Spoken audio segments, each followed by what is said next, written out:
Okay, welcome back to CrossTactics. I'm going to try and speak a little bit softer because my mouth is right here by the mic.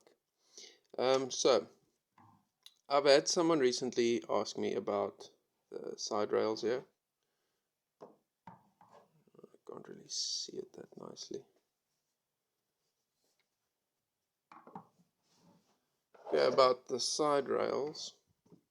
Yeah, I've got a laser on it. Just did a video where I was shooting with it. So I'm not going to take this one off to show you. It's on there and calibrated. I don't want to do that all over again. So I've had someone contact me and say, this is too narrow. It just slides off. Right? And these are made slightly narrower because there are some of these laser connections and flashlight connections that the clamp, where's the camera? The clamp is narrower by default and can't go any further, right? So some of them are going to sit nice and tight. For these that don't sit nice and tight, you can simply make a little spacer that sits in there. Okay, I don't know if you can see it all that well. Spacer that sits in there. This is a simple cable tie cut to size and bent over to make a little corner. Right? So it's basically,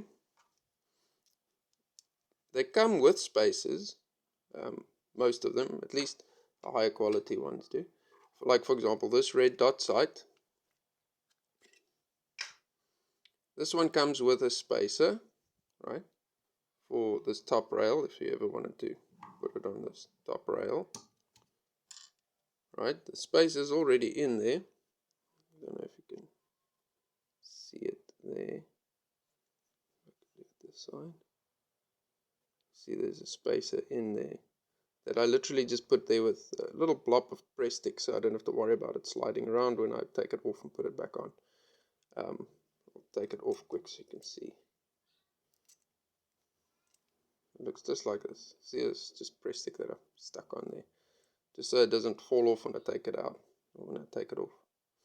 So that's the spacer that came with this, specifically for this kind of thing. So the rail is not too narrow, in essence. It is made to accommodate all picittiny rail, weaver rail attachments. If I make it thicker, or rather if I made it wider, then there are some of them that are simply not going to be fit over. For example, if this one was narrow, which there are these lasers that this is narrow and it maxes out, right? Then if I made this wider, it wouldn't go over.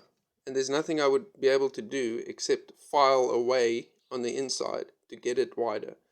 And I would rather be able to put all of them on by taking a spacer and putting it on something instead of having to file and remove remove mass from your tools. And then this is just your front sight that comes with it to make space for this guy. Anyway, it sits nice and tight on there.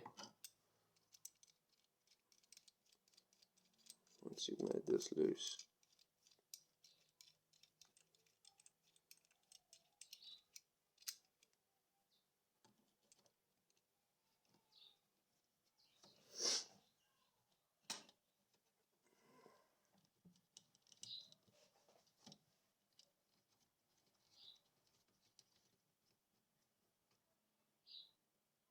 tighten it properly.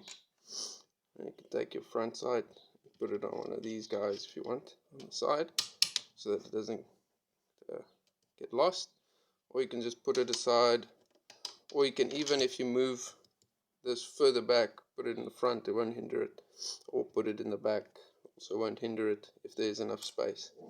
And then you've got your red dot on, nice and snug and centered. Right, so that's the red dot with its little spacer. And for this red dot, you don't even need a spacer. But if you don't use the spacer that came with it, then it's probably not going to sit 100% centered. And then with this guy, same thing. Just put your spacer on. I should put it on with some press stick.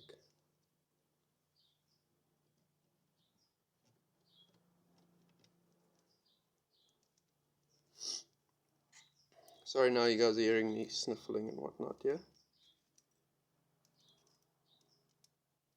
Just take this as wide as you can. And I don't know which side you want to put the spacer, it doesn't really matter.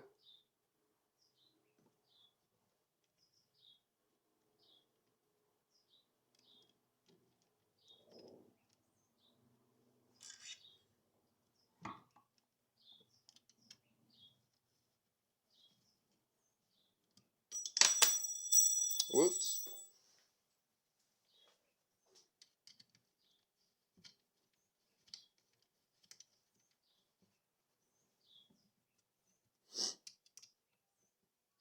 Okay, so I've got a laser on it already, as you can see on the other side. There you go, with the spacer on, it's not going anywhere, and you can tighten it quite a lot. It sits without a problem on there. Okay, so I hope that helps for anybody that's run into this issue. It's not a major problem, easy fix. Make yourself a spacer, and once again, very easy to make. Just take a cable tie, cut it to size for the clamp, for the size that you need. Cut it to the size that you need, like this one, and just sort of bend it into a little corner. You do it with pliers, or if you've got strong enough hands, just bend it over, it'll automatically form a corner. And there you go, you got yourself a spacer, you got your laser, it's going to sit nice and snug. I just did a video where I shoot with this laser on here, and it sits perfectly, it doesn't move around, doesn't decalibrate when you shoot. I know some low quality lasers do that. They, when you shoot, the vibration moves it around, which makes it useless for a crossbow or a firearm or a air rifle or anything like that. But these are like mid tier. They're relatively affordable, and they work. Alright, thanks for watching, and like I say, I hope this helped somebody out, even if you didn't buy my system in particular and you were just struggling putting stuff on weaver rails and picittiny rails and wondering why they weren't sitting properly.